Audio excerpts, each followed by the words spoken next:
going on, guys? I'm Dylan. And I'm Travis. We're the 406 Boys, back again with another video, and today is our video of our top 5 best videos of 2023 so far.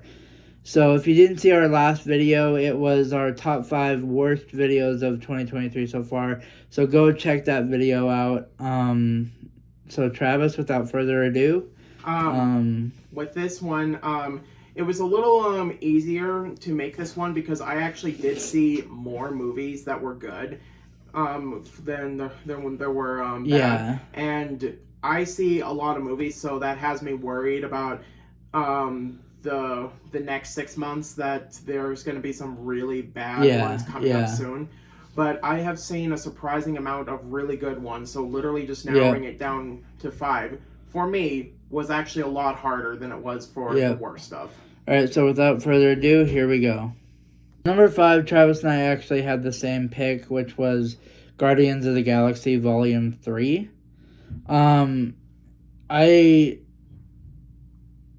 Travis, I'll let you take over this one real quick. What I liked about Guardians of the Galaxy is that, first off, it had a different feel to it than the other ones, where it was a little more somber in the beginning, where the other ones were way more upbeat. I would agree with that. So that kind of set the tone for the new one. Not only is it going to be far darker than that one, but this one's a lot darker for sure. Finality to it as well. Yeah. Don't get me wrong, there were still some comedic moments in this one, but and by the way, just so you know, there will be spoiler moments throughout this episode. If you are an animal lover and you haven't seen this movie yet, just be forewarned that there is scenes that depict violence against animals. Not like, it's not graphic, but a lot of it is very heavily implied, and the implication is more than enough. And if you're an animal lover, it'll make you very sad and stuff like that. So, but it's a pretty good movie, so I would go give it a watch. My number 4 pick is going to be Evil Dead Rise, which is a different version of the Evil Dead. New characters. I know that the remake did the same thing, but new location, and that means more creative ways to literally just mess people up. And I think it used the apartment complex thing pretty creatively, and took full advantage over the situation, and was not just a simple retread of the original film. And what made this one good, especially, is that no one was safe in this movie. Even the ones that made it out alive, they be bloody. Number 4 pick is a movie that I actually quite enjoyed. It's a comedy, and it's a very funny, kind of bloody, kind of gory movie, but it's very funny, and that is Cocaine Bear. And I know Travis and I both quote this movie all the time, up until now even. Mm-hmm. And it's a very quotable movie. It's very funny. It has some serious moments in it. It has funny moments, very funny moments. If you haven't seen the documentary that they go through, they dropped the documentary on what actually happened on Peacock. Basically, the movie is very loosely based on what actually and then happened. They actually dropped the Cocaine Bear documentary on Peacock as well as the actual movie. Go check out both of those. I've watched both of those, and the cops were actually more in on the drug smuggling more than anybody else actually knew.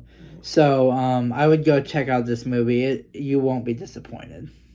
My number 3 pick is going to be Dungeons & Dragons Honor Among Thieves. The movie that, based on the trailer, I didn't think I was going to like, and was thinking it was just going to be a very MCU-style comedy where the main gimmick is just, let's try to make Dungeons & Dragons and throw a bunch of fanfare in it. But I felt that this one had a lot of heart and thought put into it, at the point where it was actually hilarious. And I can tell that the people that wrote this film, and also the director, I kind of felt that these are people that have played the game before. because the way that most people talks is from someone that has played the game multiple times. It sounds like the players basically how they would interact and try to talking for their characters rather than the characters being themselves essentially. Yeah. And it's a shame that the movie bombed when it did, and that's probably to do for the fact that of the idiotic decision of putting it on streaming about a month after the film's release. Yeah. Which means, unfortunately, we probably most likely will not get a sequel, but I did enjoy what we got. Number 3 pick is Megan, and I love this movie because it is a very well-paced thriller movie, and I have a very big phobia of dolls, and whereas I wouldn't classify her as more of a doll as I would classify her more as a kind of robot, kind of. But she still kind of fits into she looks like a doll, kind of. She still creeps the hell out of me in the whole movie. Towards the end when she started killing people, that's when I started feeling really uncomfortable, and I was sitting in my seat. I was like, okay, I'm really freaked the fuck out right now. And at the end when she's like crawling towards them like with half a body, and I'm like, what the fuck is going on? And I think the important thing to realize is that this is a movie mostly about how there are lazy parents out there that will literally just shove a device to a child or whatever, and therefore the device becomes more of a parent than the actual parent themselves. Exactly. If you haven't seen this movie, I believe it's on Peacock as well. It's streaming on Peacock, so I would go give it a watch.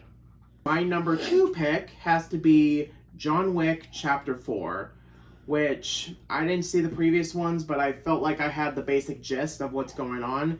And even then, I feel that the movie really, really does does a good job of keeping new viewers up to speed. And even if that were the case, probably some of the best action sequences that I've seen in a while, until Mission Impossible comes out. But at this moment, at least for gunplay and just the stunts alone, is just insane. There is one scene that goes on for at least 5 straight minutes where it's an overhead shot and you see the layout of the house as all the action is going on, and the choreography on that is flawless. Yeah. Like, yes, some of the action scenes may be ridiculous, and I know Oliver Stone didn't like it because of its being unrealistic or whatever, but it's a movie in the end of the day. The point of a movie is to entertain, and this one thoroughly entertained me. As for my number 2 pick, I'm not going to go into much detail because Travis covered most of it earlier. I'm going with Evil Dead Rise. I will say that recently there hasn't been a lot of horror movies that have really creeped me out as much as Evil Dead Rise has. I've been scrolling through Snapchat and seeing ads for the movie, and the woman would pop up on the screen, and I'd have to instantly scroll past. It'd be like 3 a.m, and I'd be like, nope, not doing this, because it literally freaked me the fuck out seeing her on screen, on this tiny ass screen. It'd be like, nope, imagine seeing her on this big ass fucking theater screen. And yeah, the actress playing her was actually a lot of fun, and it fully embraced this role. Yeah, she was really good. Somewhat intimidating, but she had more of a playful side to it. So literally, it's like sometimes she will like fake you out or whatever, thinking she's gonna charge at you. But it's like, oh, I was just doing that just to scare you. It was a great, great movie. Number 1, Travis and I will say on the count of 3. The obvious one, probably. Probably everybody's number 1 of this year so far. 1, 2, 3. Spider-Man Across the Spider-Verse. There's not much to say about this movie, except one of my favorite things about this movie is how flawless and perfect the animation is. To a moment of silence to the other nominees for the animation department at the Oscars. Yeah, we know this is gonna win animation. And if it doesn't, it's like, what? No, did you watch this movie? I mean, yeah. What else are they gonna put up? Are they gonna put up Super Mario? Or are they gonna put up what Disney movies have come out? Are they gonna put up the? I guess Elementals might have a chance. They could put up that Mermaid and. Oh yeah, the one that's bombing. Yeah, Ruby Gillman. Yeah. But what movie? But let's talk about this movie. This movie has so many good like it has some cameos, I guess. And it has good cameos. I also felt that the story was stronger in this one. I believe it was. Yes, I definitely believe. One thing I am saddened about is I believe that the next movie was delayed. It might be delayed later this year, but again, I keep hearing conflicting information. Yeah. And I hear that if it is delayed, it's due to the writer's strike. The writer's strike, and also because of the fact that the animation department is just as underpaid as the writing staff tends to be. Yep.